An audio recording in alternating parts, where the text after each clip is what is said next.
Today is such a special day. I am so excited to be here with Lori Borg. Lori, it's been such an honor seeing you on stage and getting to know you and the impact that you've had at Microsoft, even in 7 weeks. So I'm super excited to talk to you today about a very important topic that after 100 interviews, I have to say, I have not talked about it yet. Oh, great. So I'm super excited, and we're going to be speaking about organizational health during change. And I imagine that this is going to resonate with a lot of you. But before we jump into this very important topic, as well as some solutions, I would like to get to know you a little bit. Sure, I'd love it. So I know I thought that you were born into this world as a VP at Microsoft, but I imagine that there were some people or a situation that inspired you to greatness or to be the striver that you are. So can you share a little bit? Yeah, that's a great question. As I think a little bit back on my youth, I was a blonde girl in the 90s, and I will have to say that I found myself getting very stereotyped for how I looked when I was in junior high, when I was in high school. And I think over the years, getting stereotyped or kind of cornered into a certain way, you start believing that about yourself. You know, the ditzy blonde. And so I think I started internalizing that a little bit and almost fell into that persona because that's how I was stereotyped. And as I got later into high school and into college, I started to do a little bit of a reset on myself. My grades in high school weren't great, again, kind of falling into that stereotype. And when I got into college, I got into business and I realized I love business. And guess what? I graduated top of my class, undergraduate and graduate. And I think it was just because I wanted to prove to myself, I can do this. I got this. I have to ask you though, because there was a shift somewhere. Yeah. Because you went from like getting grades that were like fine, but not maybe overachieving, but it sounds like there was a shift somewhere where you're like, no, this isn't me, this is gonna be me. Yeah, okay, so there is a point in time, I think, where when I was, I started playing piano when I was 5. I performed, competed, trained classically, so played piano for a lot of years. And then when I was late in high school, and I started teaching piano when I was 12, so piano was a very big part of my life. Late in high school, I stopped piano kind of cold turkey. I was planning to play piano professionally and wanted to go to college for it. And then I thought a little bit more about it and thought, I don't want to play piano 8 hours a day. That's not my passion. So I stopped at cold turkey, and that's when I got actually into DECA with high school. So the DECA, I don't even know what DECA stands for, but it's the business, it's kind of the business program, and I had the opportunity to run the student store, and I think it's during that season, my late junior, senior year in high school, that I learned I love business, and I love everything about business, and I ended up getting a scholarship in business for college, and that is that pivotal point where I think I internalized now, I'm good at business, and I like business, and it totally changed how I approached college and the years after. That is so interesting. And so when it comes to, we were talking a little bit before we started recording, and that, there's a certain mindset, you were not born into the role as a VP. I mean, you started off as a partner, not only as a partner, but building very successful businesses. But, what has allowed the mindset to be able to grow and scale businesses, and then also the mindset to make the transition into being a vice president at Microsoft? Yeah, that's good. From a mindset perspective, I have been a big advocate of StrengthsFinder, the Tom Rath StrengthsFinder book, but more generally, really thinking about the idea that we all have very distinct strengths, and the sum of all of our strengths is what makes us great. When I think about my early days of playing the piano, I did a lot of performing and competing. I didn't play piano for the love of music. I think I did it for the love of competing, for the love of performing, for the love of influencing. And when I reflect back, those are some of my core strengths today still, that I apply in business. And so I think my mindset as I approach work is I have very specific, distinct strengths that are different than everyone's around me. And what a privilege to be able to learn about those individuals around me and what their strengths are, and try to think through how can I take my strengths and theirs and kind of intertwine them to make 1 + 1 greater than 2. So that's a lot of my mindset as I think about how I'm approaching my role and my teams and the companies that I'm working for, is kind of the culmination of such a diverse set of strengths is what makes something great. If you tap into those strengths, that's the key.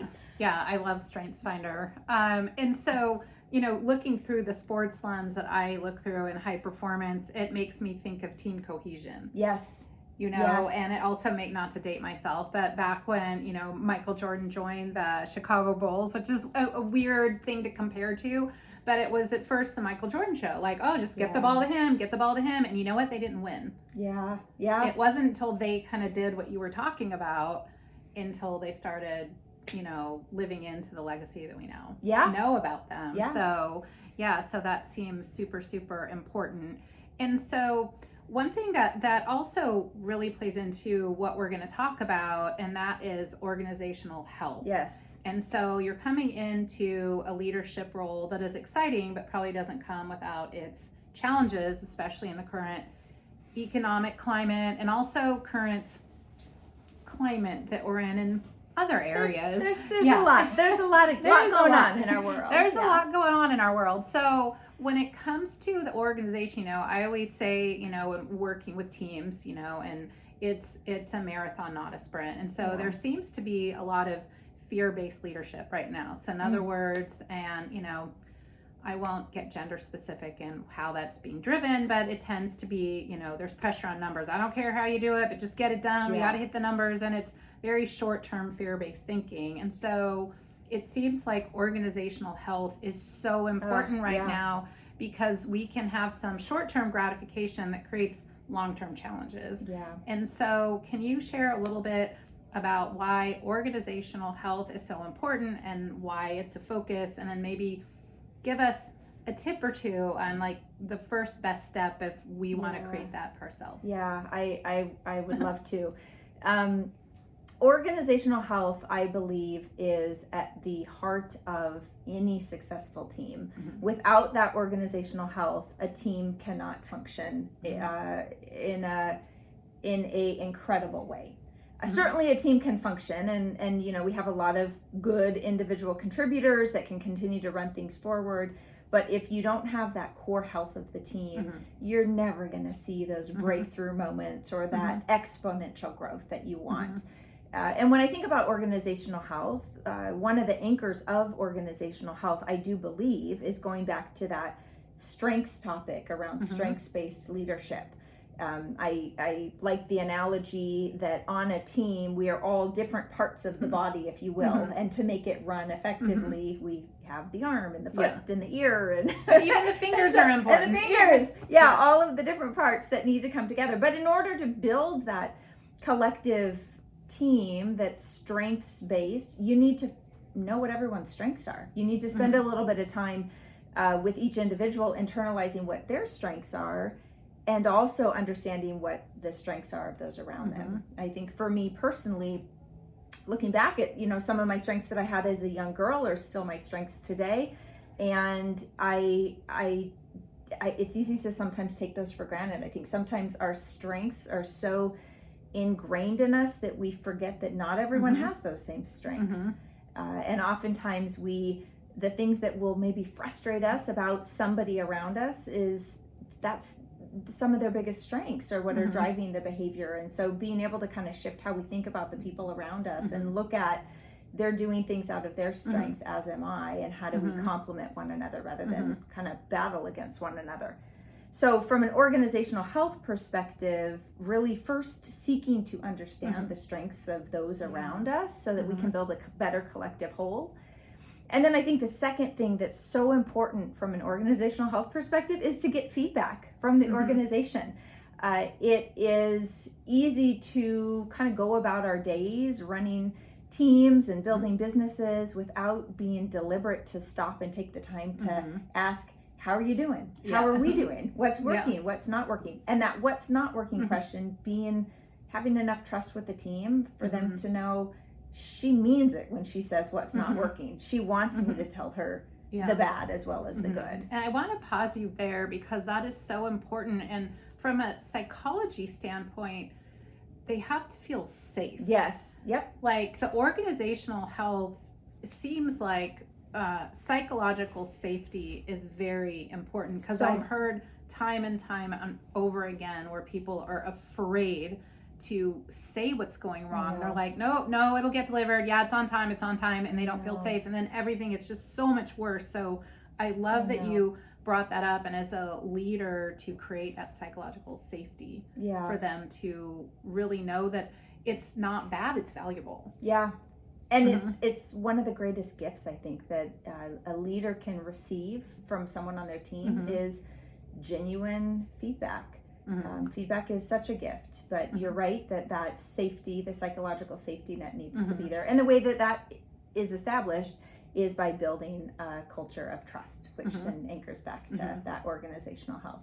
So important. And so, well, let me just ask, how do you do that quickly? Because I mean, you're doing an amazing job, and it's been less than two months, and it's something that is not just important, but you're doing it. So can you share a little bit about the how? Yes. Okay. One of the hows is to show up with vulnerability and transparency. I think that's something that I always work very hard to do with my team, is to just be me and to be very transparent in how I'm feeling and vulnerable and being able to point to, I don't know what I'm doing over here, or I'm learning this over here, and I need your help and I need your support.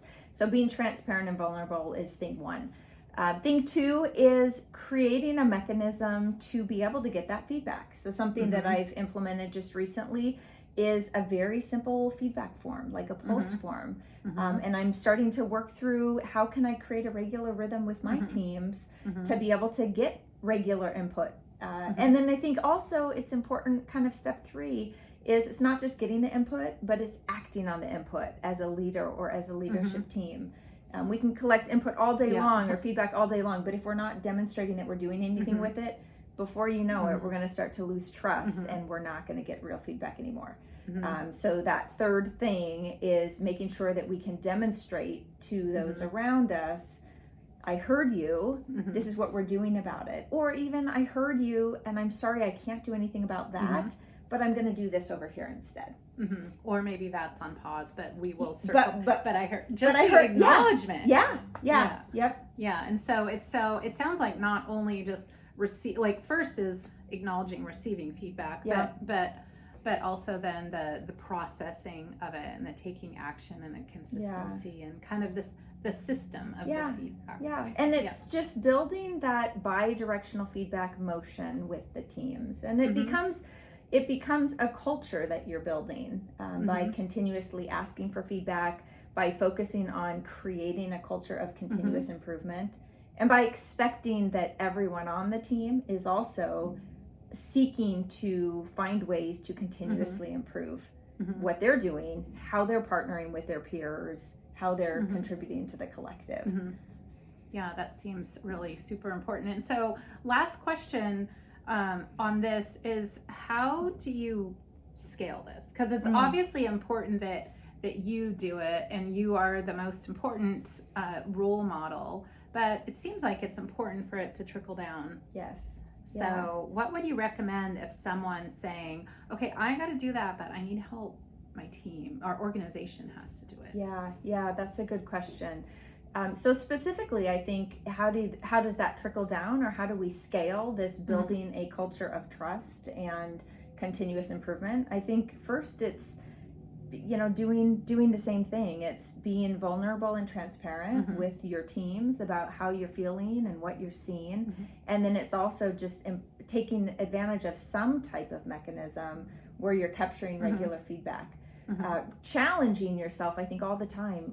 Like, none of us like to hear bad feedback. And so it's easy to kind of ask the questions that don't expose the bad, or to look at the data that makes you look good. I call them the vanity metrics. You know, I want to look at the good data or turn the data into something that makes me look good, not look at the bad data. So I think as leaders, and as individuals on a team, it's just continuously kind of doing a double check on myself and saying, am I trying to make myself look good through the data versus really looking at the real data? And am I seeking ways to improve, not seeking ways to pat myself on the back? So that constant checks and balance. I think that's I think I might write that one down. Like, that's a good thing to kind of like keep front and center. Just a double check, just a constant little double check. Why am I doing this? So that's perfect. So for everybody listening, what is a call to action for us? You know, something that we talked about, we all have our tool belt. Something that everyone can just stick in there to, based on your experience and success, that we can remember to help us be a little bit better. Yeah, great. I think two things I would say. One is take the time to really internalize and self-reflect on what your strengths are. Recognizing that your strengths are your superpowers, and the strengths that you have are absolutely not the strengths that the people have around you. So really recognize what yours are and try to be deliberate to find yourself in roles and on teams that are aligned with your strengths, because that's where you're going to be the most successful. I know that's how I've been the most successful. So focus on your strengths and lean into those. I think secondarily, it is really important that we all approach the situations that we're in with transparency and with vulnerability. And that's not always easy. If you find yourself on a team where there's not high trust or not great organizational health, and if you speak out, you might have backlash or it might come back to hurt you. The hard thing that I would just say is try to take those little steps to be that light on the team, to try to create some organizational change by speaking up and saying, I don't know if this is the right approach, or could we try it this different way, or here's how I'm feeling and this is what I'm seeing others feel as well. Can we talk about it? Can we have a conversation about it? That is such great advice, and I feel like that could really have a ripple effect. That's the hope. Yep, that's the hope. Yeah. Well, Lori, it has been amazing seeing you on the stage. You did the closing keynote for Microsoft's IAMCP. You've been on the stage for the WIT Network. I look forward to sharing the stage later in the day. And it's been an honor to get to know you. I appreciate your time, and I look forward to following your Microsoft journey. Thank you so much. Thanks for asking me to join you here today.